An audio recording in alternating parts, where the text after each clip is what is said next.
কিন্তু সমস্যা হলো অর্থনৈতিক উন্নতি সাধন করতে গিয়ে এই দেশের মানুষের ধর্মীয় চিন্তা চেতনা, এই দেশের মানুষের নীতি নৈতিকতা, রুচিশীল মানুষের রুচি আর অভিরুচির কোন তোয়াক্কা করার প্রয়োজনীয়তা তারা বোধ করছে না। এই কারণেই আমরা দেখতে পাই অর্থনৈতিক অগ্রগতির নাম করে বাংলাদেশ উন্নতি হবে, বাংলাদেশে টাকা পয়সার আমদানি হবে, এমন চিন্তা চেতনা থেকে পেশাদের পর্যন্ত শ্রমিকের মর্যাদা দেওয়ার দুঃসাহস দেখাবার প্রয়াস পেয়ে বসেছে।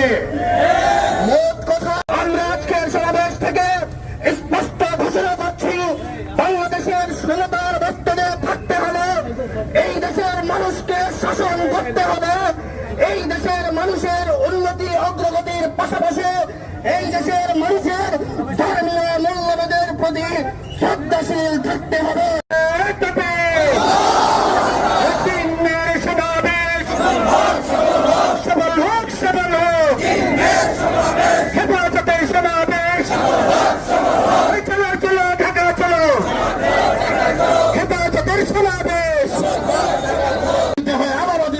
তারপরেও কোরআন বিদ্বেষী কোন আইন এদেশে বাস্তবায়ন করতে দেব না বলেছেন। সেখানে তারা বলেছে, দেখো আমার সিদ্ধান্ত আমার, মোহতারাম হাজিরিন, দেখো আমার সিদ্ধান্ত আমার, এটা মুসলমানের কথা হতে পারে না। দেখো আমার সিদ্ধান্ত আমার, এটা চলবতী মুসলমানের দেশে এই কথা কোনোভাবে প্রত্যাশ করা হবে না।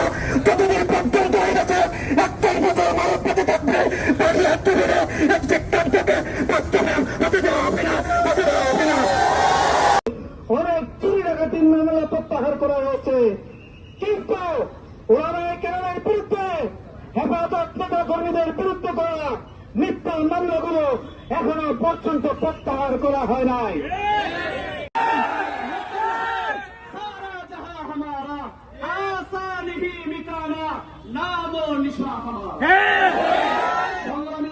এমন উন্নতি চায় না যে উন্নতির পিছনে ধর্মকে বিভাজন করতে হয়। উন্নতি এমন কোন উন্নতি চায় না যার কারণে নীতি নৈতিকতাকে বিসর্জন দিতে হয়। নৈতিকতা বিসর্জন দিয়ে ধর্মকে অবমূল্যায়ন করে যদি কোন উন্নতির আমদানি করা হয়, এই দেশের মানুষ এমন উন্নতিকে বঙ্গোপসাগরে নিক্ষেপ করতে বাধ্য হবে। সর্বশেষ কথা, হেফাজতে ইসলামের স্পষ্ট দাবি, এই নারী কমিশনের প্রস্তাবনা এমনকি কমিশন শুদ্ধ বাতিল করতে হবে।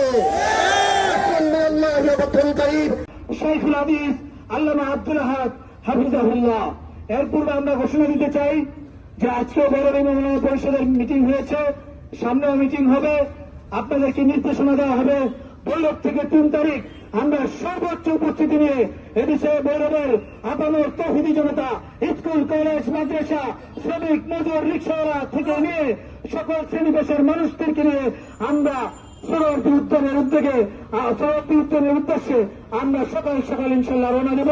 আপনাদেরকে পরবর্তী নির্দেশনা জানিয়ে দেওয়া হবে। এ পর্যায়ে আজকের এই অনুষ্ঠানের সভাপতির বক্তব্য রাখছেন শেখুল হাদিস আল্লামা আব্দুল আহাদ হাফিজাহুল্লাহ।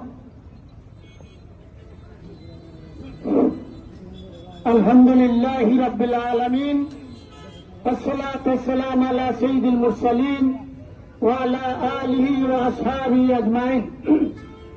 أما بعد، قوله تبارك وتعالى وجاهدوا في الله حق جهاده.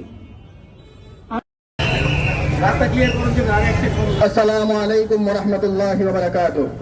حامدا ومصليا ومسلما أما بعد. সংগ্রামী সাথী ও বন্ধুগণ, হেফাজতে ইসলামের কিশোরামে সফল করার সমাবেশকে প্রাক সম্মেলন হিসাবে ইমাম উলামা পরিষদ ভৈরব আয়োজিত আজকের এই সম্মেলনের সকলকে আমরা ধন্যবাদ জানিয়ে সংক্ষিপ্ত বক্তব্য শুরু করছি। সংগ্রামী সাথী ও বন্ধুগণ, এই গত কয়েক মাসে ইন্টারিম সরকার কি করেছে না করছে এর বিস্তারিত বিবরণ না দিয়ে তাদের চিন্তাধারাটুকু শুধু আপনাদের সামনে আমরা উপস্থাপন করতে চাই। ইন্টারিম সরকার বিগত এই কয়েকদিন যাবৎ যেই কয়েক মাসে যেই কার্যক্রমগুলি পরিচালনা করেছে, গভীর দৃষ্টিতে তাকালে আমরা দেখতে পাই বাংলাদেশের আর্থ সামাজিক উন্নতি, বাংলাদেশের অর্থনৈতিক উন্নতির জন্য এরা অনেক পদক্ষেপ এবং প্রশংসাসূচক পদক্ষেপ গ্রহণ করার প্রয়াস পেয়েছে। কিন্তু সমস্যা হলো অর্থনৈতিক উন্নতি সাধন করতে গিয়ে এই দেশের মানুষের ধর্মীয় চিন্তা চেতনা, এই দেশের মানুষের নীতি নৈতিকতা, রুচিশীল মানুষের রুচি আর অভিরুচির কোন তোয়াক্কা করার প্রয়োজনীয়তা তারা বোধ করছে না।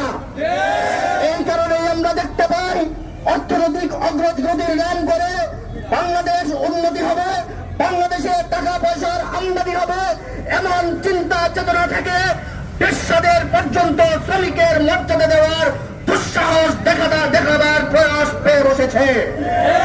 মোট কথা, বাংলাদেশের উন্নতি অগ্রগতি দ্বারা যাচ্ছে, কিন্তু এর পিছনে নীতি নৈতিকতা আর ধর্মকে তোয়াক্কা করার প্রয়োজনীয়তা বোধ করছে না।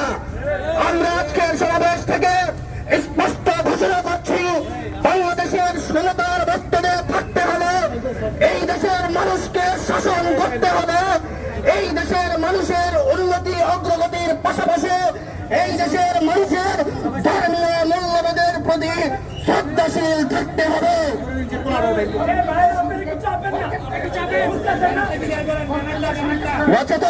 বাংলাদেশের মানুষ এমন উন্নতি চায় না যে উন্নতির পিছনে ধর্মকে বিভাজন করতে হয়।